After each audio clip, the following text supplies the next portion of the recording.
Hi guys, পরীক্ষার মাঝে ছিল দুদিনের গ্যাপ, আর ওই গ্যাপে করে নিয়েছি একটা ছোট্ট ট্যুর। তারপর গাড়িতে উঠে দেখি গাড়িতে কেউ নেই, তাই শুয়ে গিয়েছিলাম। ঠিক আছে। তারপরে নিয়ে নিয়েছিলাম এগুলোকে।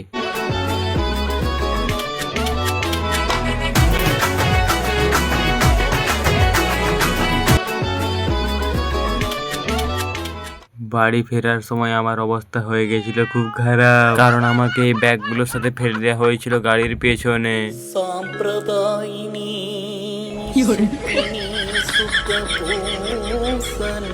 তারপর গাড়ির পেছনে বসে ব্যাগগুলোর সাথে কথা বলতে বলতে আর পাউডার না মানে ধুলো খেতে খেতে আমার অবস্থা হয়ে গেছিল খুব খারাপ। ঠিক আছে।